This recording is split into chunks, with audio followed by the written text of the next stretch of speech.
Good morning friends, welcome to civil service aspirant. আজকে আমরা করছি 30 এপ্রিলের কারেন্ট অ্যাফেয়ার্স। আর আমরা যে পেপারগুলো কভার করছি সেগুলো হচ্ছে দ্য হিন্দু, ইন্ডিয়ান এক্সপ্রেস আর টাইমস অফ ইন্ডিয়া। আর আমাদের এই কারেন্ট অ্যাফেয়ার্সের ক্লাসটি WBCS, West Bengal Police, SSC, NTPC, Group D সব পরীক্ষার জন্যই তোমাদের অনেক হেল্পফুল হবে। শুরু করার আগে আমি আমার সম্বন্ধে একটুখানি বলে রাখি। আমার নাম হলো অভিজিৎ দাস, আর আমি পরীক্ষাগুলো পাস করেছি। বর্তমানে আমি ডাব্লিউবিসিএস এর জন্য প্রিপারেশন নিচ্ছি। আচ্ছা, ক্লাসের শুরুতে প্রথমে তোমাদের জন্য একটা প্রশ্ন রয়েছে। প্রশ্নটা হচ্ছে, on which day we observe world day for safety at work. কোন দিনটাতে আমরা এই world day for safety at work এই দিন হিসাবে অবজার্ভ করে থাকি? তো অপশানে এ বলছে 28 এপ্রিল, অপশন বি বলছে 26 এপ্রিল, অপশন সি বলছে 19 মার্চ, অপশন ডি বলছে 20 এপ্রিল। তো তোমরা সবাই কমেন্ট সেকশনে গিয়ে এর উত্তরটা দাও, আর আমি ভিডিও শেষে তোমাদেরকে কোশ্চেনটার উত্তর দিচ্ছি, ঠিক আছে? তাহলে আজকে ক্লাস শুরু করছি। আজকের প্রথম নিউজ হচ্ছে, DRDO conducts maiden trial of Python 5। Tejas India's indigenous light combat aircraft added the 5th generation Python air two air missile in it's air two air weapons capability. Tejas তোমরা জানো যে আমাদের দেশীয়ভাবে তৈরি একটা লাইট কম্ব্যাট একটা এয়ারক্রাফট, ঠিক আছে? তো সেই যে এয়ারক্রাফট, সেই যে বলতে পারো প্লেন, তাতে কি করা হয়েছে না, ইসরায়েলে তৈরি একটা মিসাইল যেটার নাম হচ্ছে পাইথন 5, সেটাকে আপাতত তারা ডিআরডিও কি করেছে, ওর সাথে অ্যাড করে তারা টেস্ট ফায়ার করছে আর কি, ঠিক আছে? The missile were fired from Tejas aircraft to aeronautical development agency. আর এটাকে কোথায় টেস্ট ফায়ার করা হয়েছে না, ভারতের যে অ্যারোনটিক্যাল ডেভেলপমেন্ট এজেন্সি রয়েছে সেখানে তাদের যে মিসাইল যে টেস্ট করার যে সেক্টর রয়েছে সেখানে ডিআরডিও কি করছে, এটাকে টেস্ট করেছে। অ্যাকচুয়ালি এই জিনিসটা কেন করা হচ্ছে, এই ইসরায়েলের যে পাইথন 5 যে মিসাইলটা, সেটা তেজসের জন্য তৈরি করা হয়নি। সেটা তৈরি করা হয়েছিল যেসব উন্নত যে বিমানগুলো, যেমন F-16 এইসবের জন্য। কিন্তু তোমরা জানো যে চীন এবং পাকিস্তান মিলে পাকিস্তানে তাদের একটা নিজস্ব লাইট কম্ব্যাট এয়ারক্রাফট তারা তৈরি করেছে, সেটার নাম হচ্ছে JF থান্ডার। তো ভারতের এই তেজাস আর JF থান্ডার, এরা দুজনের ভেতরে কম্পিটিশন হচ্ছে যে কোন দেশের কাছে তারা এদেরকে বিক্রি করতে পারবে, ঠিক আছে? তো অ্যাকচুয়ালি এদের পোটেন্সিয়াল যেটা বায়ার সেটা হচ্ছে মালয়েশিয়া। তো যেহেতু দুজনের ভেতরে কম্পিটিশন রয়েছে, তো JF থান্ডারের থেকে নিজেদেরকে একটুখানি এগিয়ে রাখার জন্য পাইথন 5 যে ইসরায়েলের সব থেকে ভালো যে এয়ার টু এয়ার মিসাইল, সেটাকে ডিআরডিও কি করছে না, আমাদের এই তেজাস লাইট কম্ব্যাট এয়ারক্রাফট রয়েছে তার সাথে অ্যাড করে টেস্ট ফায়ার করছে, যাতে করে আরো মানুষের কাছে এটা বেশি লুক্রেটিভ ডিল একটা দিতে পারে, ঠিক আছে? নেক্সট নিউজ বলছে, Bhutan to supply liquid oxygen to India. Bhutan কি করছে না, লিকুইড অক্সিজেন ইন্ডিয়াকে সাপ্লাই করছে। এখন দেখো, ইন্ডিয়ার এমনই হাল হয়ে গেছে যে এত ছোট ছোট দেশ ভুটানের কাছ থেকেও তাদেরকে সাহায্য নিতে হচ্ছে। অবশ্য একটা সময় ছিল যখন ভারত নিজেদেরকে ঘোষণা করেছিল যে যত বড়ই বিপদ আসুক না কেন, প্রাকৃতিক দুর্যোগই আসুক না কেন, আমরা কখনোই কোনো বাইরের দেশের কাছ থেকে সাহায্য নেব না, সেলফ সাফিসিয়েন্ট হিসেবে নিজেদেরকে যা কিছু প্রবলেম হবে সেগুলোকে ট্যাকেল করবো। কিন্তু বর্তমান পরিস্থিতি এমনই খারাপ যে যার কাছ থেকেই সাহায্য পাওয়া যাচ্ছে না কেন, তার কাছ থেকে ভারত নিচ্ছে।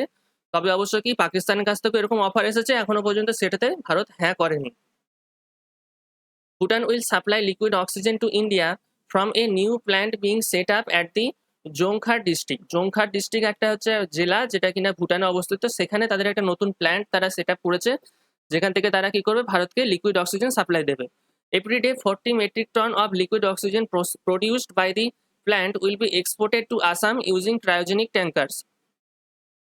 আর ভুটানের ওই জেলাটা থেকে কোথায় ওই অক্সিজেনটা সাপ্লাই দেওয়া হবে না, সেটা হচ্ছে ভারতের একটা নর্থ ইস্টার্ন স্টেট আসাম। সেখানে 40 মেট্রিক টন করে লিকুইড অক্সিজেন প্রতিদিন ক্রায়োজেনিক যে ট্যাঙ্কারগুলো রয়েছে তার মাধ্যমে সাপ্লাই দেওয়া হবে, ঠিক আছে?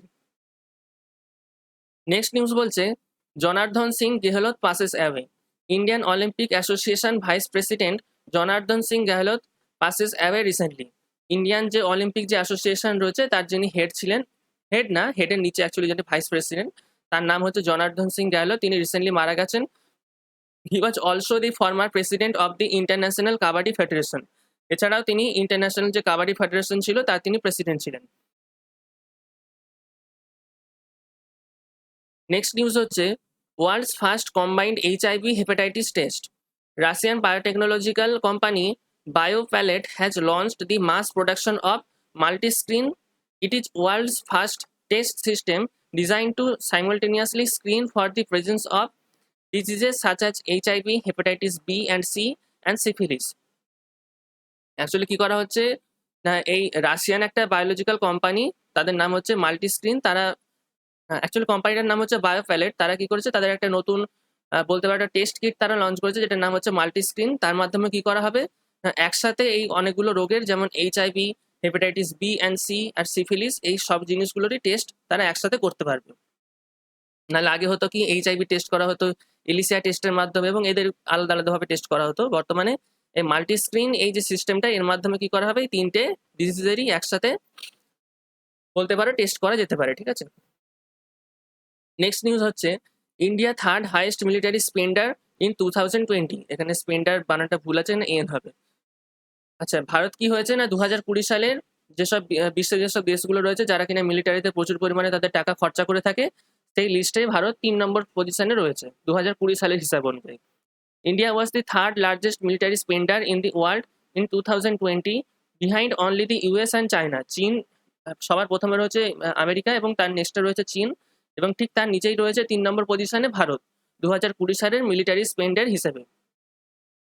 According to the latest military expenditure database published by the Stockholm International Peace Research Institute, এবং এই যে লিস্টটা তারা পেশ করেছে, তারা কে পেশ করছে না ইন্টারন্যাশনাল পিস রিসার্চ ইনস্টিটিউট, যেটা কিনা স্টকহোমের একটা অর্গানাইজেশন। নেক্সট নিউজ বলছে integrated solar dryer and pyrolysis plant. A solar dryer and pyrolysis pilot plant at Chennai will soon offer an innovative approach for smart cities to transform urban organic waste into biochar and energy. It is a part of the Indo-German project Pyrosol.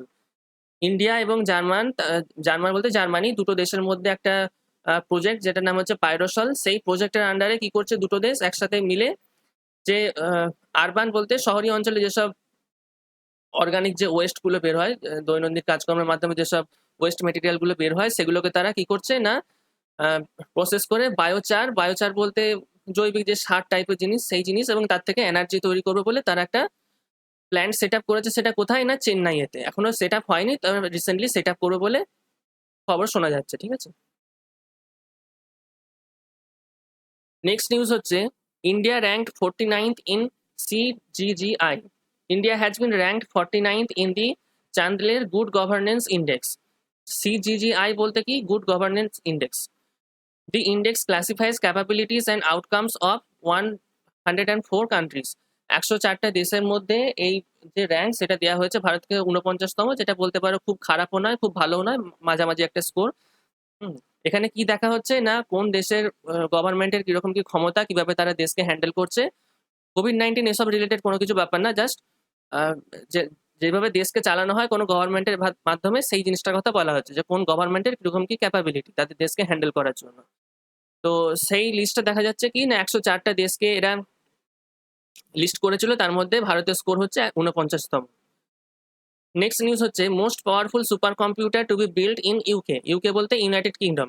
Microsoft and UK's Met Office have teamed up to build world's most powerful super computer to forecast weather and climate change. Weather এবং climate change এটাকে forecast করার জন্য, এর আগাম সূচনা দেওয়ার জন্য কি করছে মাইক্রোসফট, তোমরা জানো আমেরিকান একটা সফটওয়্যার মেকিং কোম্পানি, আর ইউনাইটেড কিংডমস ইংল্যান্ডের একটা কোম্পানি যার নাম হচ্ছে মেট অফিস, তারা দুজনে মিলে কোলাবোরেশন করে কি করছে না দুনিয়ার সব থেকে পাওয়ারফুল যে সুপার কম্পিউটার সেটাকে তারা তৈরি করতে চাইছে। নেক্সট নিউজ হচ্ছে অমিতাভ ঘোষের new book announced. Amitav Ghosh জানো একটা খুবই বিখ্যাত একজন লেখক, ভারতীয় লেখক। The living mountain a fable for times is a new upcoming book by Jnanpith winner and international renowned author Amitav Ghosh. Amitav ঘোষের যে নতুন যে বইটা বেরোতে যাচ্ছে তার নাম হচ্ছে দি লিভিং মাউন্টেন। এটুকু শুধু খেয়াল রাখবে, তিনি একজন জ্ঞানপীঠ পুরস্কারপ্রাপ্ত লেখক। ঠিক আছে, নেক্সট নিউজ হচ্ছে Time magazine 100 most influential firms. Time magazine তোমরা জানো বিখ্যাত একটা আমেরিকান ম্যাগাজিন, তারা কি করে না মাঝে মাঝে টপ মোস্ট বিভিন্ন পজিশনের যেসব কোম্পানি বলতে পারো বা আদার যেসব পার্সন বলতে পারো যারা এখানে খুবই ইনফ্লুয়েন্সিয়াল হয়ে থাকে, তাদের একটা লিস্ট বের করে থাকে। তো এবারে তারা কি করছে না 100টা ইনফ্লুয়েন্সিয়াল যেসব ফার্ম রয়েছে অল ওভার ওয়ার্ল্ড বেসিসে, তাদের একটা লিস্ট বের করেছে। 2 Indian firms, Reliance Industries technology arm Jio Platform and e-learning startup Byju's, have figured in the Time magazine's first ever list of 100 most influential companies. তো time ম্যাগাজিনের যে 100 most influential company রয়েছে তাদের মধ্যে দুটো ভারতীয় কোম্পানির কে দেখতে পাওয়া যাচ্ছে, সেগুলো হচ্ছে রিলায়েন্সের একটা জিও প্ল্যাটফর্ম আর একটা হচ্ছে ই লার্নিং বলতে এই যে অনলাইন এখন যে লার্নিং এর যে প্ল্যাটফর্ম সেটা হচ্ছে বাইজুস।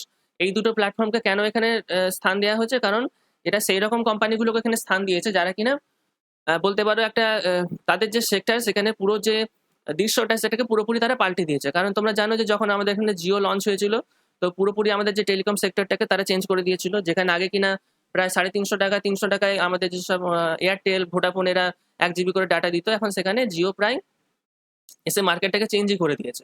এত সস্তায় আগে কখনো, এমনকি আগে কেন গোটা দুনিয়াতে পর্যন্ত এখন সব থেকে সস্তা ইন্টারনেট ভারতে পাওয়া যাচ্ছে। আর বাইজুস তোমরা জানো যে ই লার্নিং এর একটা প্ল্যাটফর্ম, যারা বলতে পারো বেশ অনেকদিন ধরেরই পুরোনো কোম্পানি, তারা পুরো যে স্কুল সেক্টরের যে এডুকেশনটাকে সেটাকে পুরোপুরি তারা অনলাইনে শিফট করে দিয়েছে। নেক্সট নিউজ হচ্ছে Apollo 11 astronaut Michael Collins dies. Michael কলিন্সের নাম তোমরা সেই ছোটবেলা থেকে নিশ্চয়ই শুনে আসছো। মাইকেল কলিন্স, এডুইন অলড্রিন আর আরেকজন কে ছিলেন, এডুইন অলড্রিন, মাইকেল কলিন্স আর আরেকজন কে ছিলেন, আমার নামটা মনে নেই। আচ্ছা যাই হোক, তো অ্যাপোলো 11 যেটা কিনা আমেরিকান একটা মিশন ছিল চাঁদেতে, তো তাদের একজন যিনি সাথী ছিলেন তিনি ছিলেন অ্যাকচুয়ালি ওখানকার যে পাইলট ছিলেন তিনি হচ্ছিলেন মাইকেল কলিন্স। আচ্ছা হ্যাঁ, আরেকজন ছিলেন নীল আর্মস্ট্রং, তিনি অ্যাকচুয়ালি চাঁদের মাটিতে নেমেছিলেন। তো যে তাদের যে দলের যে অ্যাস্ট্রোনট ছিলেন, অ্যাস্ট্রোনট মাইকেল কলিন্স এই member of the Apollo 11 mission past ever recently. Apollo 11 মিশনের তিনি যে মাইকেল কলিন্স তিনি সেখানকার ছিলেন, ওই যে স্পেসশিপটা ছিল তার তিনি অ্যাস্ট্রোনট ছিলেন, তিনি রিসেন্টলি মারা গেছেন। He was one of the 3 crew members of the first mission to the moon in 1969। 1969 আমেরিকার যে মুন মিশনটা ছিল, চাঁদের যে মিশনটা ছিল, সেই মিশনে তিনি 3জন ক্রুয়ের মধ্যে একজন ছিলেন।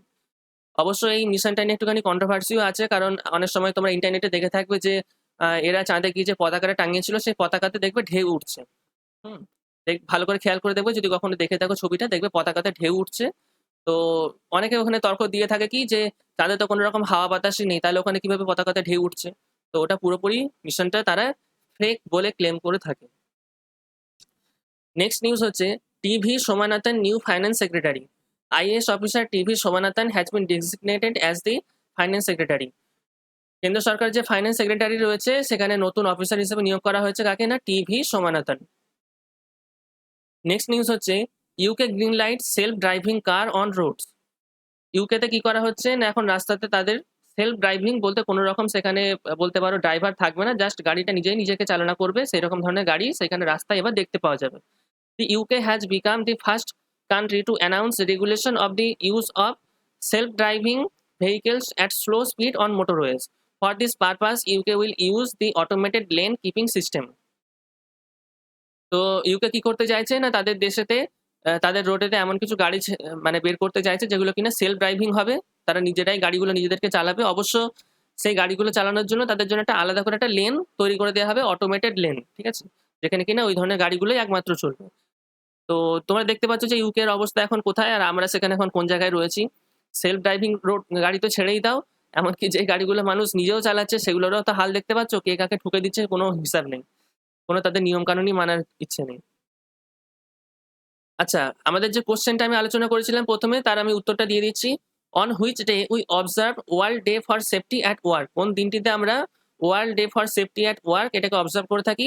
অপশন এ বলছে 28 এপ্রিল, অপশন বি বলছে 26 April, option C 19 April, option D 20 April. আচ্ছা, অপশন সি ছিল 19 মার্চ। তো অ্যাকচুয়ালি সঠিক যেটা উত্তর সেটা হচ্ছে অপশন এ 28 এপ্রিল। এই কোশ্চেনটা আমি কালকেই আলোচনা করেছিলাম। তো আমি আশা করবো তোমরা সবাই কমেন্ট সেকশনে গিয়ে উত্তরটা দিয়েছো। ঠিক আছে, এই ছিল আজকের আমাদের ক্লাস। সিভিল সার্ভিস অ্যাসপিরেন্ট আমাদের ফেসবুকের পেজটা ফলো করো, ওর লিঙ্কটা আমি ডেসক্রিপশন বক্সে দিয়ে রাখছি, ওখান থেকে ক্লাসের নোটসগুলো পেয়ে যাবে। আর আমি যে ক্লাসের ইংরেজির যে ক্লাসগুলো বানাচ্ছি তার প্লেলিস্ট দিয়ে রাখবো এখানে, তোমরা চাইলে ওখান থেকে ক্লাসগুলো দেখে নিও। তোমাদের আপকামিং যে পরীক্ষাগুলো যেখানে ইংরেজি থেকে থাকবে সেখানে তোমাদের অনেক হেল্প হবে ওর থেকে, ঠিক আছে। Thank you, have a great day. দেখা হচ্ছে তাহলে কালকের ক্লাসে।